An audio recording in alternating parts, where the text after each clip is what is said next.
and he says, "It's okay, I'm here now."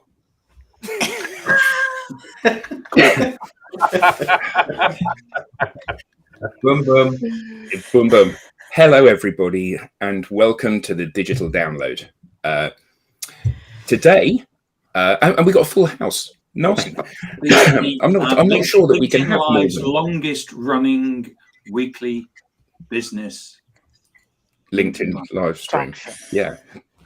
It started on the 4th of May, which is Star Wars Day for many of you, 2021. Wow. Wow. So approaching 2 years. That's remarkable. That is remarkable. Which is why Tim just talked about it. Yes, worthy of remark. Yes, and we got a full house, 9 of us today, which I'm not sure we can have more than 9 on this platform on screen at any one time. So it's a maximum license, I think, for the money that you pay. Yeah. Is it? Oh dear. Well, we need to make sure that we keep it thinned down to 9 then, don't we? So welcome everybody. Today we are talking about are we all working in a family business?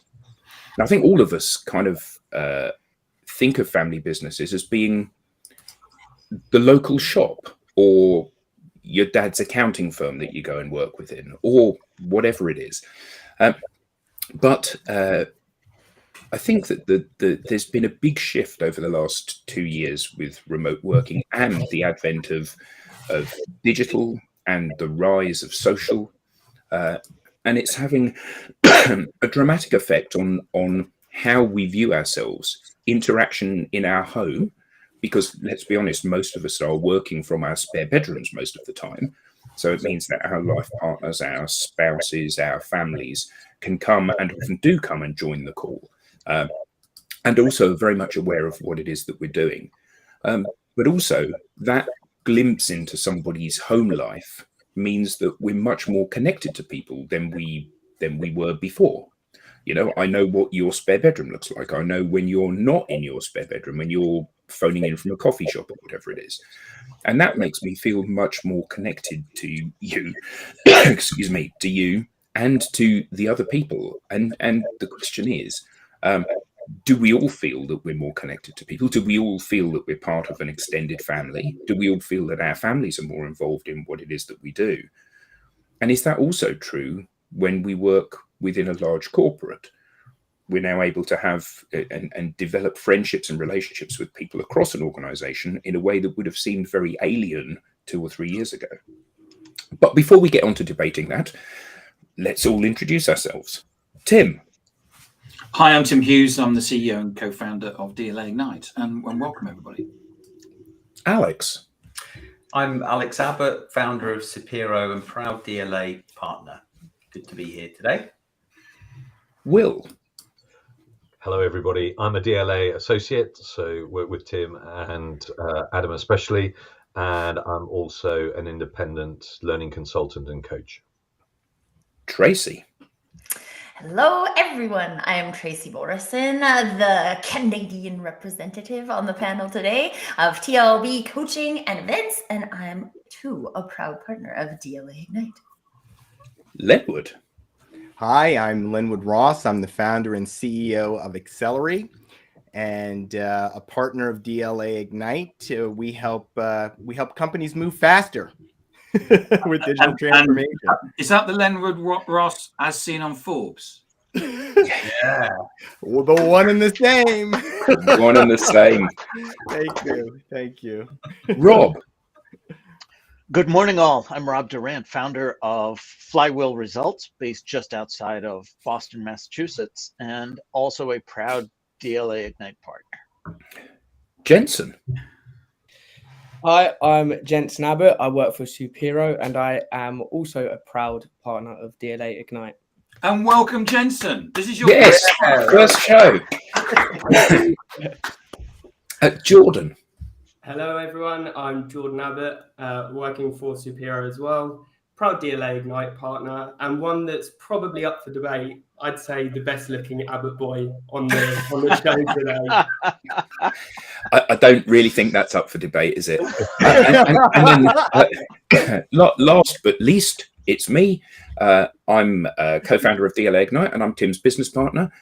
So welcome, everybody. So, family business, where are we with that debate?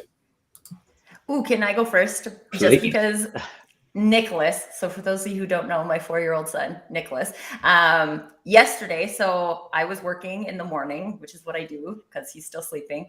He came down, opened the door, came in, sat behind me on my chair and said, "Mom, you've had too much screen time."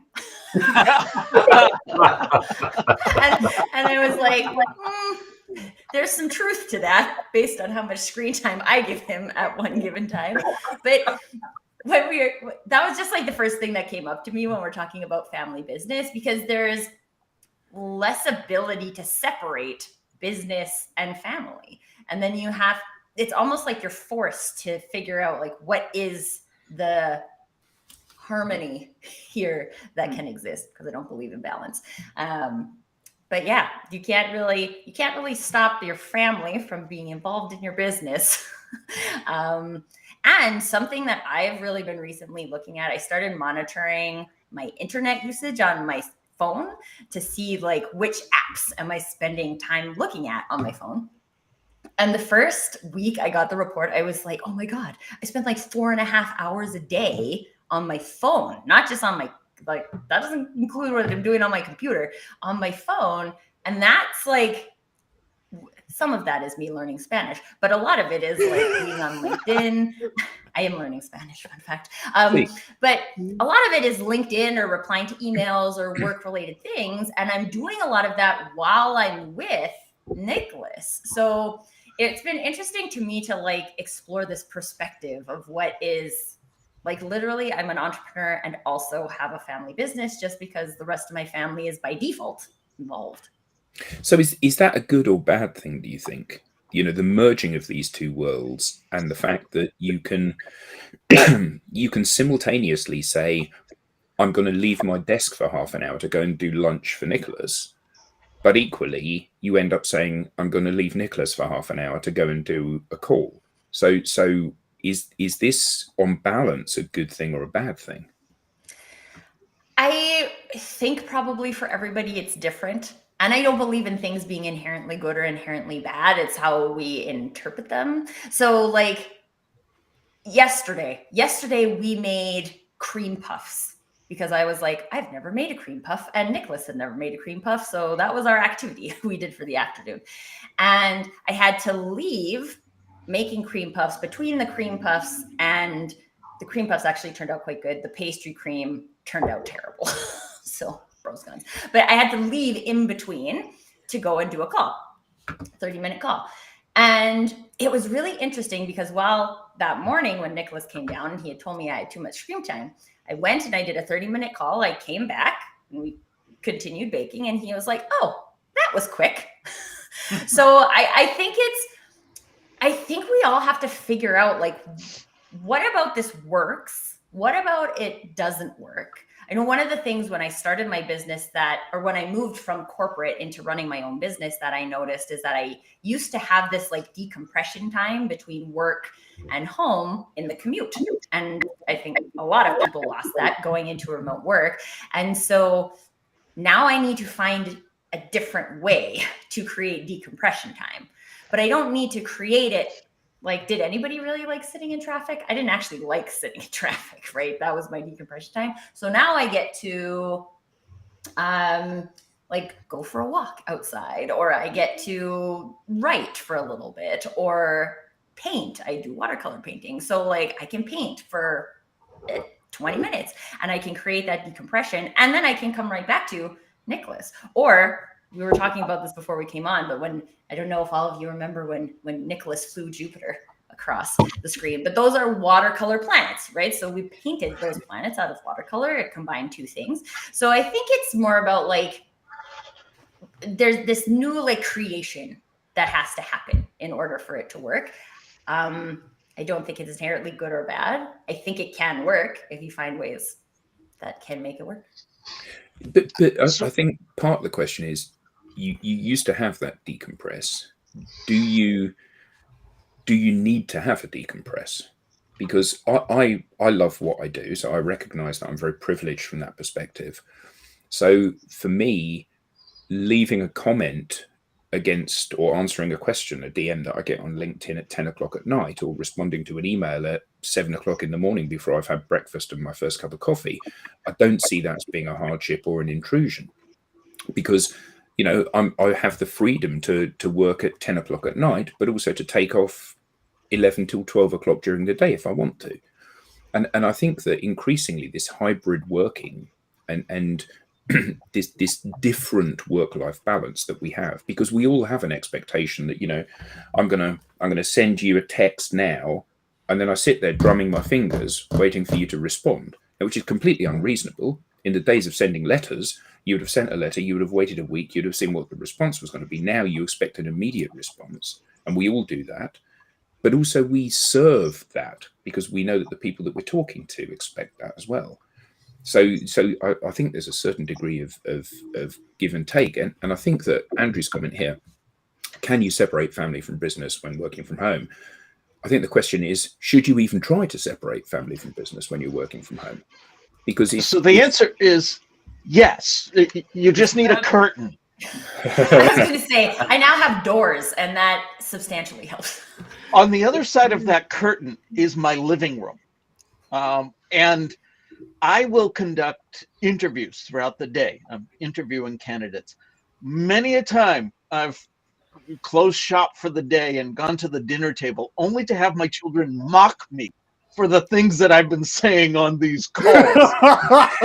So, yeah, you can separate it. Of your family knowing your business. Yeah, they're all in my business. Yes. Yeah. It reminds me of that interview, the BBC guy. It's. Do you want me to share my screen? I've got the clip ready if you want to see. Yeah, go for it. I think you need to let me in. I'm sharing, I think, or let my screen share in. It hasn't popped up yet. No. Oh, It's just gone. There we go. Right.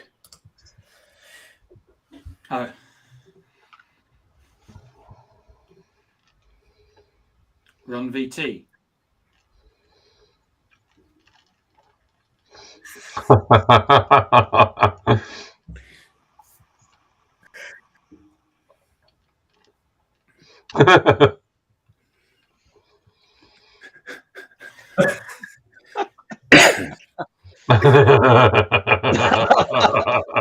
love how she tries to sneak in. You can see everything. So I remember when this happened. I mean, I'm sure lots of you do.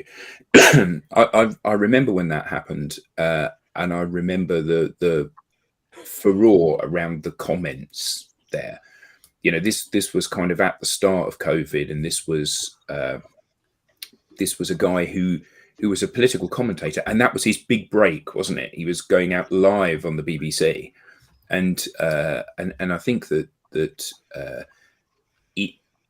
I think we as an audience and recipients of seeing that going on people's calls, I think we've softened to that, haven't we? Once upon a time, It would have been, I expect you to be in your office. I expect you to be wearing a shirt and tie. I expect you to be sitting up, bolt upright, having the video call. And now it's an altogether more relaxed environment. This is like having a coffee with somebody as that introductory meeting. And even when you're presenting, there's a more relaxed feel to it than perhaps there would have been 2 or 3 years ago. Yeah, I was on a call the other week, and the ladies the person I was talking to, her cat kept jumping on the table, and initially, with the cat's tail swishing in front of her face, it was quite off-putting. But I certainly felt like it was normal in the end, as opposed to 2, 3, 4 years ago when you had an interruption, kids, animals. It was a frustration or mortifying. Yeah. The flexibility allows us to be, more human, right? So people get a better sense of who we are, and we don't feel that we need to put up as much pretense, which is, any pretense. And that's a benefit for everyone, because those masks are no good. They're not helpful to us when we want to relate with people. But it also requires us to have more boundaries, right? We have to be more intentional about our boundaries. And that's going to be different for everyone. You know, Adam doesn't mind, using his phone to answer questions at 10 o'clock at night. But someone else might need to, stop and say, okay, after 7 o'clock, I'm not going to do that. Now, when it comes to my family, it's really helpful to me to have the boundary of the door. They know when the door is closed, hey, Dad is working. But they also know when I'm downstairs and I'm with them, I'm fully present with them. I'll do my best to leave the phone, leave the laptop, and that's their time. And so I've created boundaries around that. Now, the other thing that is a great benefit that I love about working at home, my daughter said, Daddy, you love work. Because I spend so much time doing it. I said, no, I don't love work, but I need to work. And so it's good for them to see that the way you make progress to achieve your goals is through hard work. Right? So I'm modeling that for them. And then they take that and they apply it to their schoolwork. They say, I've got to focus. I've got to do this work. That's what Daddy does. And that's what I need to do. So that's one of the great benefits of having your kids see, how much you work and help them to understand why that's important. Yeah, I think to a certain extent, it's part of who we are and also part of our upbringing. So when I was very young, my dad worked in London. When I was maybe 10, my dad worked from home, and he was an architect and he loved what he did. So he would work at weekends and he would work in the evenings because he never viewed it as work. He viewed it as his calling.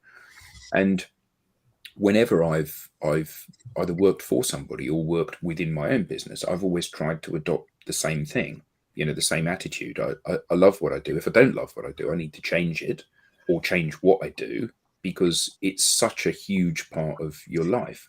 And I think that if you're stuck in a job that you don't like, or doing something you don't like, or working with people you don't like, then it becomes much more of a stressful, unpleasant environment where you do need to decompress and you do need to get away. But when you work with people that you love and you work doing something that you love and you genuinely feel that you're contributing something, then it's a joy to do it. And it shouldn't be the only joy you have, but it's perfectly okay for you to equally enjoy doing your work and going out for dinner with your family and playing the guitar and going for a bike ride and anything else that you do. Because why should you compartmentalize work as being the thing you have to do rather than the thing that you love doing and you earn money as a byproduct? Yeah, so I think that instilling that or giving that as a boundary for the people around you is really important. But I mean, on the call, we've got a proper family business as well, haven't we? Yeah. Indeed. Yeah. I think Vincent and I are both familiar with, throughout our upbringing, Dad working non-stop because he loved what he did. There was also the sort of pressure, I guess, while he was still in the corporate world. But it definitely, I think, as you said, Lenwood, sort of taught us what we needed to do to achieve what we wanted. And he knew that he had to put that work in so that when he could take us out on holiday and then he could enjoy that time with us. Although there were a few times where he was sitting in the lobby trying to get Wi-Fi to close the deal. But yeah, no, I think it's valuable for us to have witnessed that. I think there's a funny thing. I mean, I agree with what we've been saying about kind of digital has made this process go much faster, much quicker, and really bring it home. But I was kind of reflecting when I was growing up, and I remember must have been about 87 or 88 when my father got his first car phone, which was one of those fitted in the car with the big curly wire and all that kind of stuff. And first of all, before all the safety stuff came in, he'd actually physically be holding it to his ear, and then the loudspeaker hands-free started to come in. So we then started to get an insight, because he would then have these kind of business calls, and of course the phone would go, and it's like, oh, there's a number, right? Everybody shut up, you've got to pretend you're not here, and he'd go off and have a business call. So started to get that insight as to what he did, and how he worked. He was in sales, so lot of calls, trying to deal with problems, paper sales and things like that. So I think it's kind of been coming gradually. And if you go back further in history, I think, as you said at the start, Adam, people might occasionally be taken into their father's or mother's place of work and got a glimpse or insight. Certainly in the kind of summer holidays, if there was some extra filing that needed doing, that the company, especially when he set up his own company, then my brother, sister and I could go and do that and earn a couple of bob doing it. So kind of progressively it came on. But I think, the big accelerator has been moving to digital, and then the even bigger accelerator was COVID, because we were all at home. We couldn't go into the office, and it became our offices. But has that been a good thing for you, Will? Well, it kind of coincided as well from moving from corporate into setting up my own business. So, I think the funny thing was, when I was in corporate, I used to spend far too much time at work, but it was very much that kind of process that Tracy was talking about, that I always felt when I left work and I wouldn't have to bring it home. So I prefer to stay and work later in the office, but know that I was done when I came back, and have that decompression that you talked about, Tracy. I think that was a really nice kind of way when you got home, you were kind of relatively normal, although my family might have had a different perspective on that. 2 or 3 years with my own business, and you've got the office here on site, never kind of totally switched off. And I think it does come to that bit of, okay, I'm not now doing travel and decompressing, so how am I going to build that into my day to day? And most of the time I will go out for a walk at some point, either lunchtime or when my wife comes back from work. But there will be days when I'm kind of working quite intensively, and I forget to do that, and I kind of feel it afterwards, and then kind of reflect and say, oh yeah, you're kind of even more wired because you haven't had that ability to kind of step away. So, I think Len would use the word, one of my favorite words, intention, earlier on, and it is about being intentional, if you can, depending on your workload, to kind of take that step away. I as Will was talking, it just reminded me of this book by Cal Newport. It really is a great book. I don't know if anyone else has read it. It's called Digital Minimalism. And it's about, shutting off the digital communications, and why it's so important in this noisy world, whether you're doing that because you need to decompress or you need to do focused work. It's really important. I think one of the things that is such a big challenge for so many people, and why we see the numbers I think what is Future Forum actually just came out with their winter study on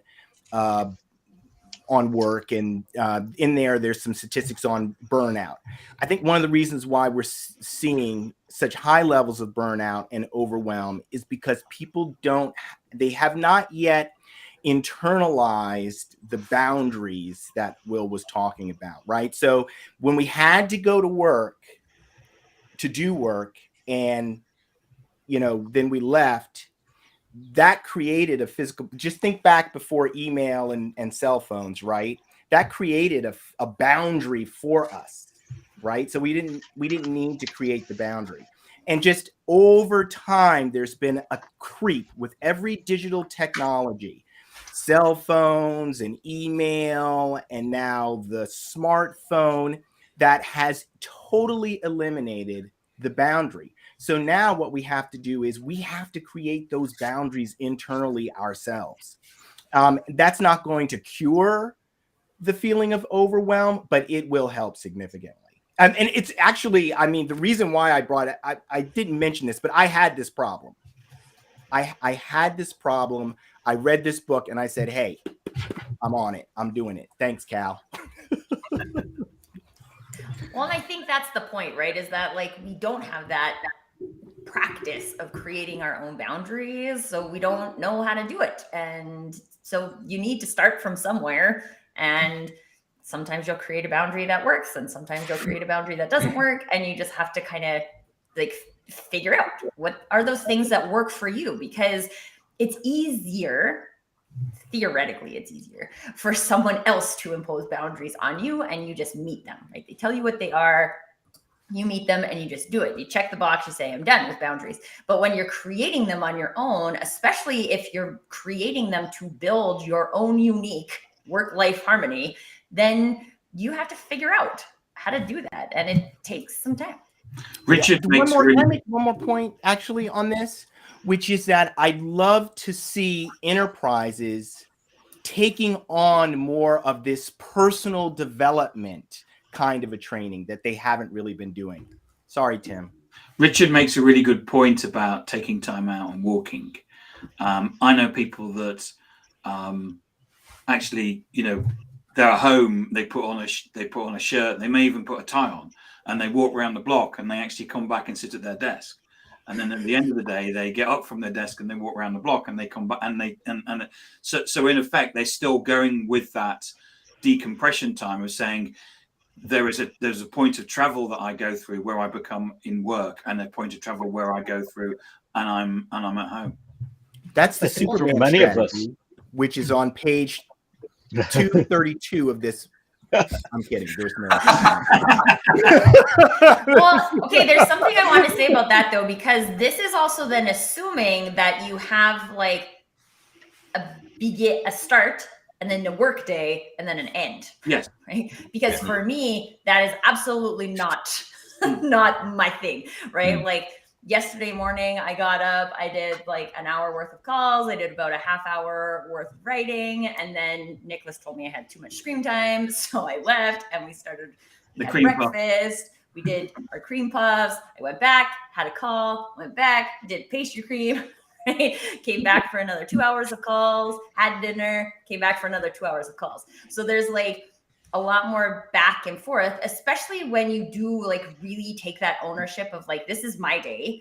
And I can actually do with my day what I like. Like for me, and I've been like this since I went to university, I'm mostly useless at like 2 o'clock in the afternoon. I love to get up early and do stuff in the morning. And then by 2 o'clock, it's like, I should have listened to my body all along. That's when my body needs a break. But then if I give my body a break at that time, I can come back and I can do more work later.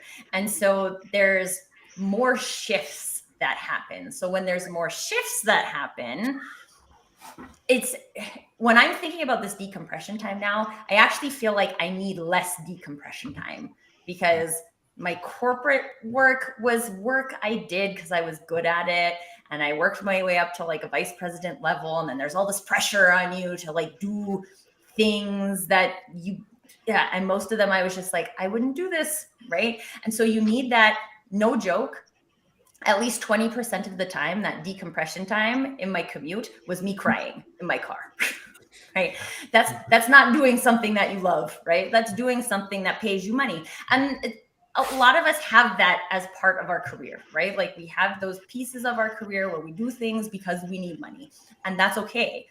But I think when you're building a business and a home life that is integrated, and you're building it in an integrated way, then you don't necessarily need decompression time, because literally I can come off of a call and I can either come off of a like really, this felt like really hard and I had to work my way through it, and I can go and play with Nicholas, and that's my decompression time, right? We sing a Planet song and then everything is fine.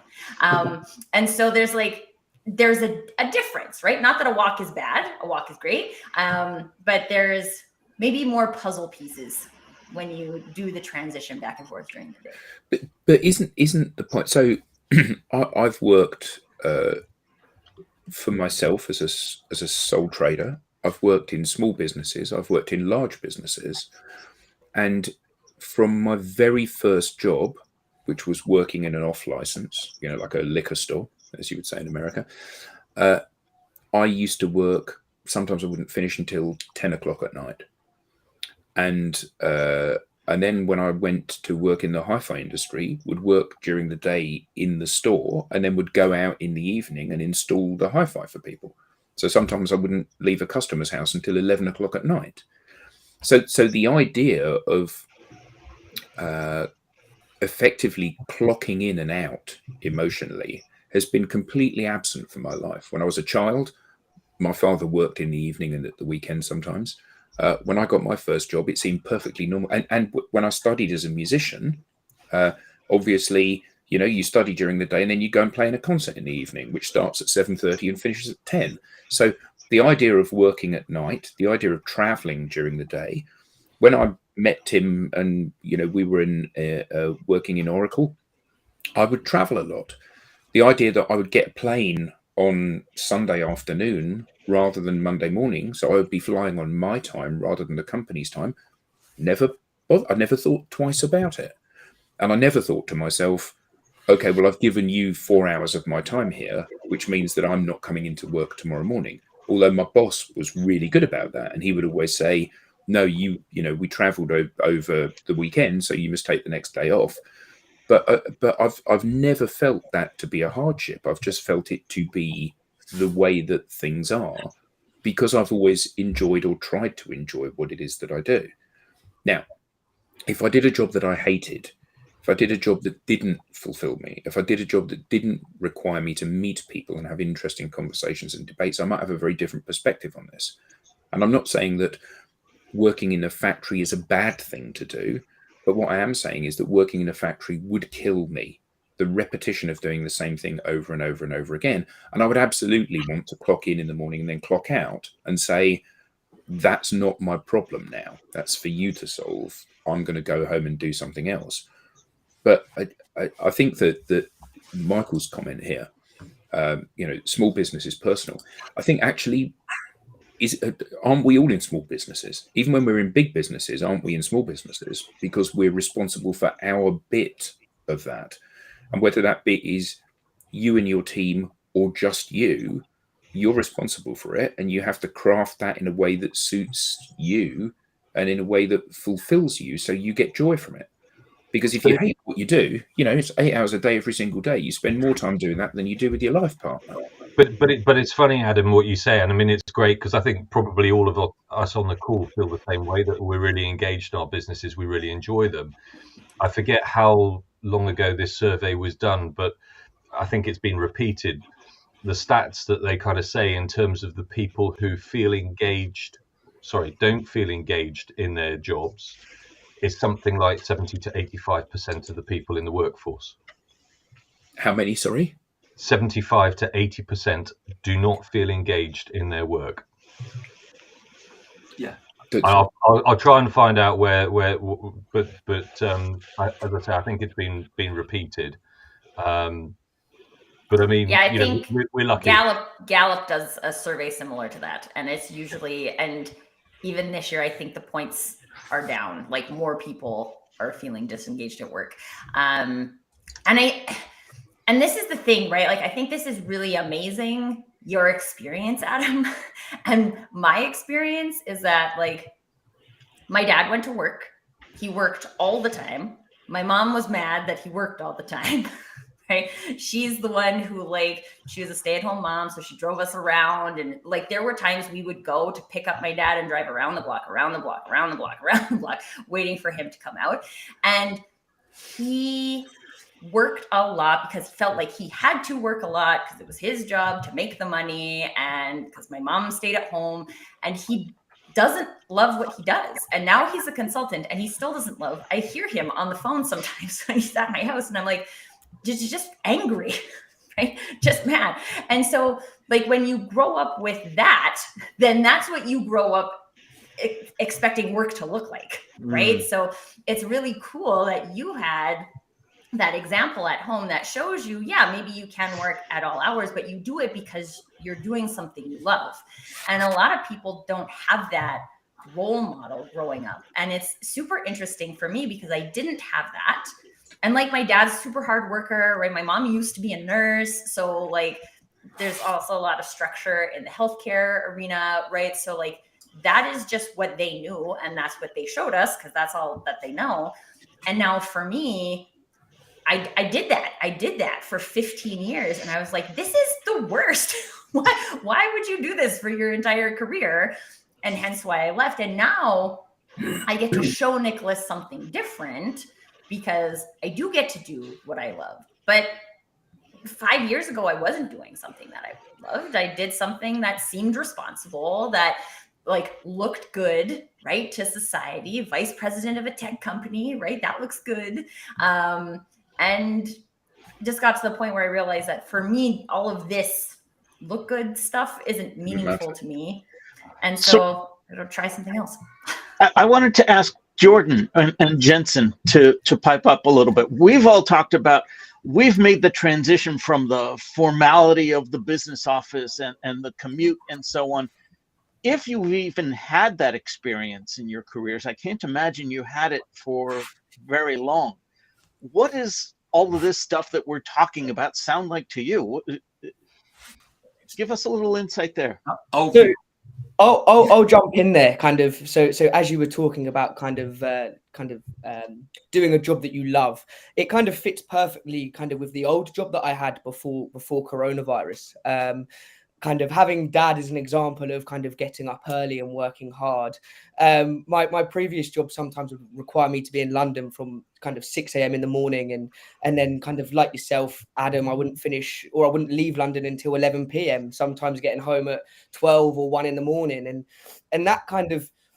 I started off by loving my old job, but with the long hours and kind of having to go through that stress, I then started to almost learn to kind of hate my job, which is why I left and made the transition to set up a family business with Jordan and Alex, and kind of working through that now and being around for 2 years in the family business. It's something that I probably wouldn't change, because we have that almost commitment to each other that we're always going to work hard and help each other out. And there is also that flexibility with myself having a young daughter. Alex is very understanding and allows me to have that flexibility that if I need to take my young daughter to school, I'm able to, or if I need to pick her up, I can. Whereas if I was in kind of the corporate world or worked at my old job and in London, I wouldn't be able to do that. So I think there's pros and cons to everything, kind of working with family. As some people may not have a good relationship with family and may hate working with them. Or let your daughter redecorate your house, Jensen. Which was... Exactly that. Yeah, it's certainly not without its trials and tribulations. I think we can all agree. But just to revert to what I think various people said about boundaries, just being really clear with Alex, okay, I need you to take your boss hat off, and we need a father-son interaction here. I need, you to put your arm around me and tell me everything's going to be all right, sort of thing. So yeah, I think it's crucial to have those boundaries, and as well, we trialed a while back a yellow and red card system, where and that's you're feeling a certain way, and okay, I need just a bit of space, and it didn't stick around, unfortunately. I think we all got a bit carried away with it. Did Dad get a few red cards? Thankfully, there were no fines for a red card like football. I think we've got a really interesting comment here from Craig, who was the guest last week or the week before. There's a lot of emphasis on work-life balance. However, isn't it more fitting that we realise that work is part of life? And I think that that's a really big shift over the last few years. Where once upon a time, like you said, Jensen, about you would commute into the office, you would work during the day, and then you would commute home again. Things were very compartmentalized. Even in a digital world, they were very compartmentalized. And now, not only does the working from home thing blur those boundaries, also, I think our expectation blurs those boundaries. And it's reasonable to say that I've worked with Tim for 7 years. He's an interesting guy that does lots of stuff, but in part he is defined, not entirely, but in part, by what he does and the seriousness with which he does it and takes it. And I think that sometimes you can't reach Tim at 10 o'clock in the morning. Other times you can reach him at 10 o'clock at night. And it's this flexibility and the fact that we all of us feel an ownership of what it is that we do. And, I didn't work with Tim directly when we were at Oracle, but I imagine that he was exactly the same at Oracle. You've got a question, you ask the question, he'll come back to you as soon as he possibly can to answer the question, whether that's 7:10 on a Monday morning or Sunday afternoon. It actually doesn't matter. And part of this, I think, is about people recognizing this whole work-life balance thing. And what you said, Will, if you're one of the 75% that is not engaged by your work, then you're doing the wrong thing. And, there's a bigger question here about what is it that we're actually going to work for? When you're young, you think it's so you can buy a Ferrari and have a huge house. As you get older, you realize actually those things are not what you go to work for. You go to work to actually contribute something and to enrich yourself, not financially, but in terms of what you do and the people that you meet, the people that you work with. And I think that that it's really important that people start to recognize that they need to take a role in steering their ship through their journey. That if you don't love what you do, you can't do 37 hours a week anymore. That's not how the world works, whether you want it to be or not. Unless you work in a factory, you can't do 37 hours a week. So given that you're going to be doing this for 50 hours a week or 60 hours a week or 70 hours a week at times, then you need to do something that has meaning for you. Exactly. I mean, let's get to this question that Jonathan Porter Ross has asked. Yeah. And because there's such a huge part of the world that is struggling with living an integrated life, which is the result of social media and pervasive technology, right? But Gen Z is different because they've grown up with these technologies. So I really would love to hear what their perspective. I'm technically still a millennial. Don't throw me in with them. No, I'm kidding. It's a really good question. So I'm sort of torn here. So I live in France, and the French are very much, when 5 o'clock comes, you stop working. When 12 o'clock comes till 2 o'clock, you have your 2-hour lunch break. I'm kidding. But it's to the point it's to the point where, as we all do, we work because we get carried away with the work because we're enjoying it and we know that it's meaningful and fulfilling. But there's been a few times where I've outreached French people, and it's been like, they've clearly set a boundary. It's 5:02. Don't message me.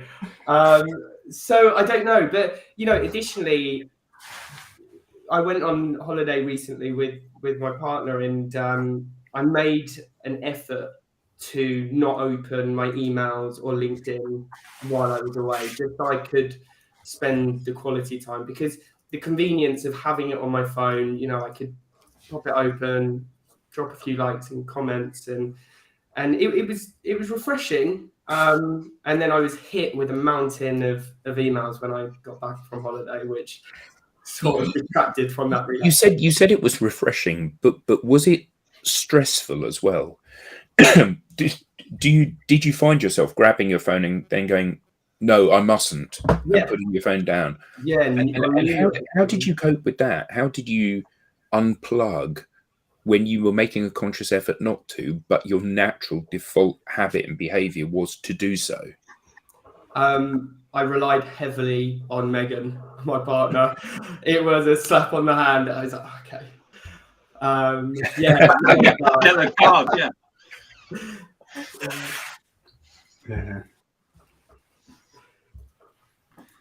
Jensen, what about you in terms of, because you've grown up with mobile phones and therefore people have got instant access to you.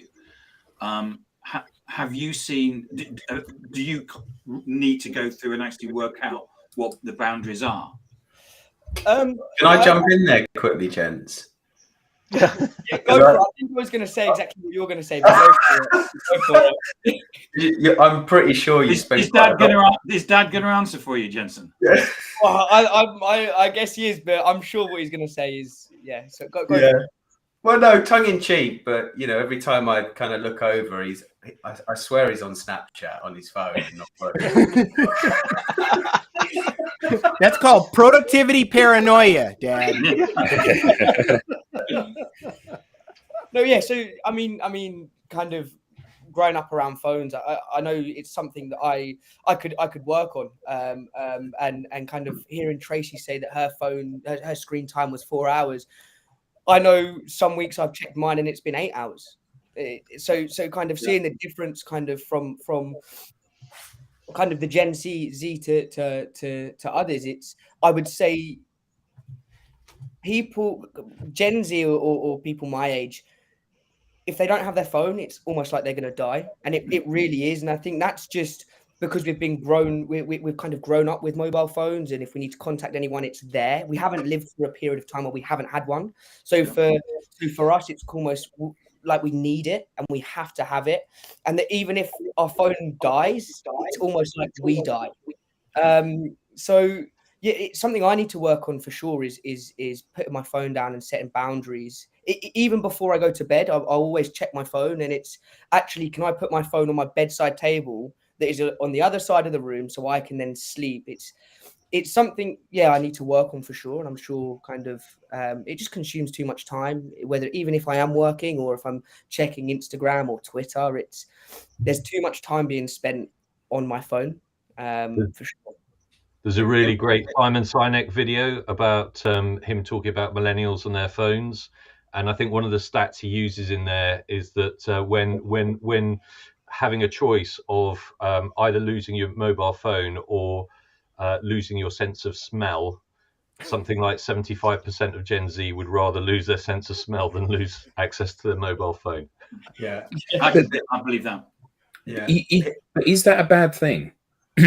So I mean, it is what it is. It depends where you live and what the area is. I was going to say, who needs to smell? I wasn't meaning specifically Who needs that. to wash, Adam, But this idea that this being wedded to our device is a bad thing, is that the case? Is it a bad thing? Because I don't think it is. Tim and I have always said that we've seen social and the use of social to be something to level the playing field, to give people opportunities, to allow people to make connections and create things for them to be their best selves. My kids, if I'm having a conversation with them about something, they fact check the statements that I make. They travel to the wonderful places that we're discussing. They do all of that stuff through this thing. So, and I get that we have a mature attitude towards social. We see it as a way of connecting with people in the way that we would have done in face-to-face events years ago, and we still do. But it's now maybe our first port of call. What we don't do is go into our bedrooms and cry when we only get 4 likes on a picture of ourselves out on a walk. You don't. And speak for yourself. But I do think that there's for people that get what the opportunity is and are not hung up on judging themselves by others. The whole social and digital world is a fantastic opportunity, and it enriches every element of their life potentially. Yeah, Well, I think one of the that you said there, was about digital maturity. That is the most, because that has an impact on whether this technology is good for you or bad for you, because there are very serious implications for people who, don't have the maturity. It's the reason why my 12-year-old daughter does not have a phone, and all her friends, everybody's got a phone. I can't communicate with anyone. I said, I know. That's good by dad standards. And then I explained to her, you don't have the maturity for this technology. And because you don't have the maturity for the technology, dad's creating the boundary for you. And I'm not giving in like the other parents. I don't think it's healthy for you to be on Instagram and all these, and what happens with girls and these platforms. So anyway, I think I get that, but the question is, it's like when you try to, and it's not a criticism, but it's an observation. At some point, your daughter is going to have to face the world of social media. Yeah. At some point, your daughter is going to have to face the world of boys. At some point, although as a dad, that's not something we ever want to happen, of course. No. At some point, your family, it's not you, Len, but this is all of us, our children are going to have to meet people that are not like them, that don't come from privileged backgrounds, are not wealthy, are not well educated, are not middle class, are not whatever your normal group of people is. And I genuinely believe that we need to introduce that to people as soon as possible. Like the problem with sending your kids to private school is that they don't meet real people. They get really good education, but they don't meet people that ultimately they're going to have to deal with at some point during their life. And surely we need to try to get people to experience these things and form opinions and shape those opinions when they're malleable, so they can understand how these things form a part of the modern life and the modern world. They just have to be healthy humans first. That's it. I Healthy completely humans agree. first. Tracy, did you have something to say?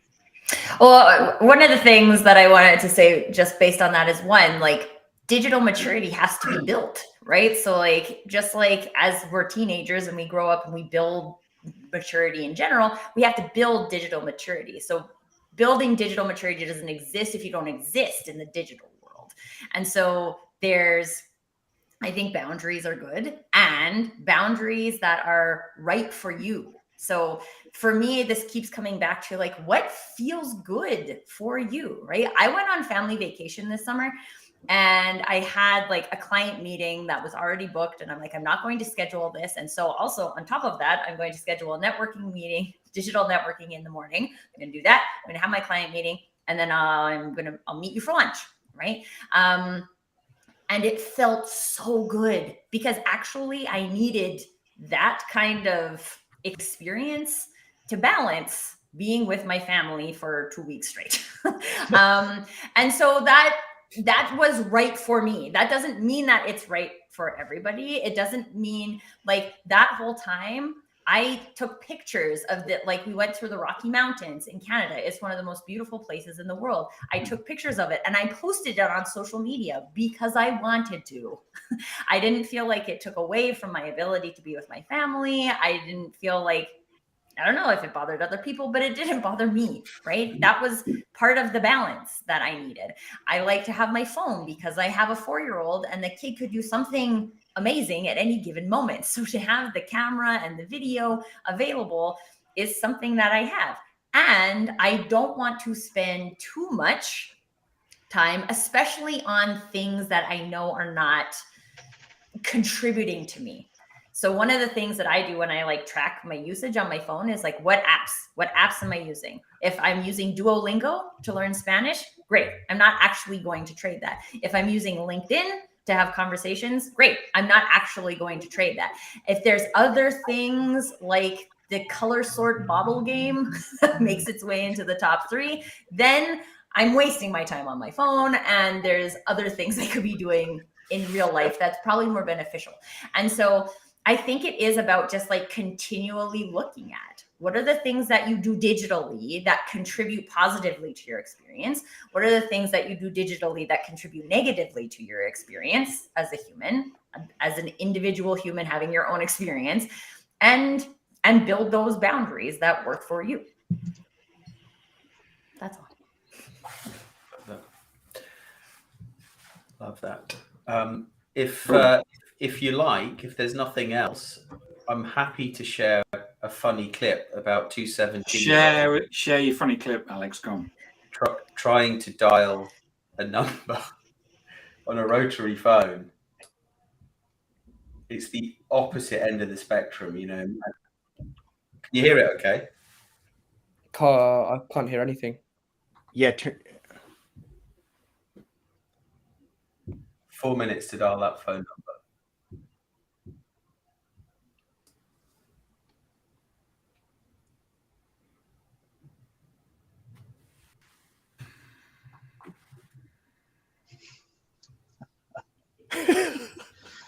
I wish we could hear it.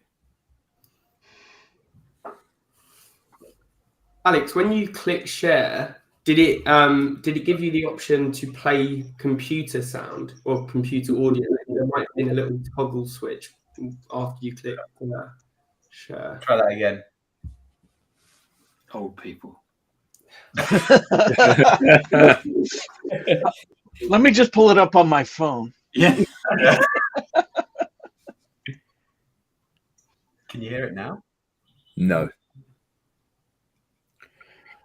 Their dad basically gave them a phone number, said you got 4 minutes to dial this number using a rotary phone, and they're just in the process of figuring it out, but they've not picked the receiver up yet.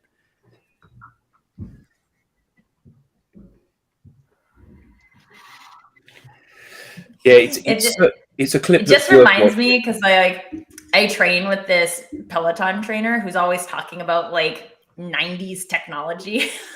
and it's interesting. It's like, if you know, you know, right? When they show the pictures of the like cassette tape and a pencil, and they're like, yeah. If you know, you know, right? And it's just like, but there's like a belongingness that exists in knowing, but is there like a relevance that belongs in knowing, right? Like in today's day and age, you just don't need to use a rotary phone to call anybody, right? And so it's fun and it helps. I love that it gives you like that. That's actually why I choose that trainer, is because she's always dropping this like random 90s knowledge. And I'm like, yes, I so am with you on this. And that's a belongingness thing, but it's not actually like, will I teach Nicholas how to dial a number on a rotary phone? Probably not. Well, if he goes backpacking to Kathmandu, it means you won't be getting a phone call from him because he won't know how to use a rotary phone. So these things do still have relevance in some places. So that's fine. Yeah. It's like the great debate my mother and I have regarding handwriting. She laments the loss of handwriting as a skill. They don't even teach it in school anymore. My retort is always, and we don't teach hieroglyphics either. Yeah. Yes. I remember the good old days. There's some good comments in the chat. So Ruben Bradshaw, digital maturity. I use a laptop for meetings. For every other task, a smartphone. So I only need to be at my desk. Oh, there's one come in. So what Ruben's doing is he's separating work and that by desktop and mobile. And Jonathan says, and this is quite a long one, I think there's something new to think about. If you grow up with a phone as an extension of your consciousness, how is it ethically possible to force a separation? I can imagine that a new understanding of this paradigm could be found in something like a Zen meditation. We take retreats to mindfully detach from our consciousness to regroup and better understand how to be more expansively use both our minds and energy, an extension of our smartphones. Wow. While Tracy was talking, I thought I'd find out where it's got so if you go to settings on your if you've got an iPhone and then go to screen time, it actually tells you what screen time you do. and mine's down 14% from last week. So it's only 7 hours 41 minutes Per day? daily average. Oh my God. 16 hours 48. Is your phone on Okay. now? I was going to say, you just like scroll while you sleep.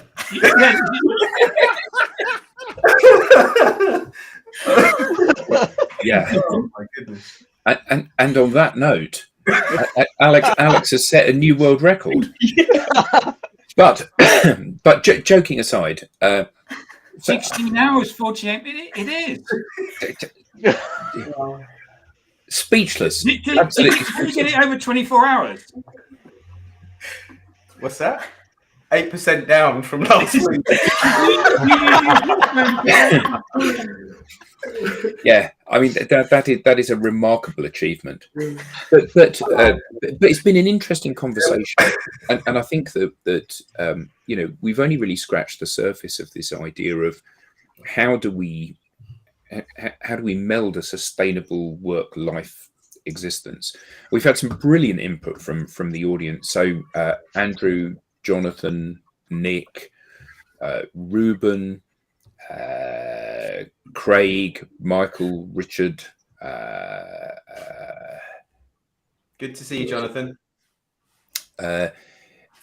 James, everybody that's commented. Thank you all so much. And thank you, Jensen, for being his first. Yeah, absolutely. Thank you, Jensen. Welcome. And thank you to everybody on the panel. As always, a fascinating discussion, and I think something that perhaps we should cover again, because it's really interesting as our thinking develops and technology develops. This will become an ongoing issue that we have to find ways of solving or mitigating or happily coexisting with. So thank you all. Until next week, have a great weekend.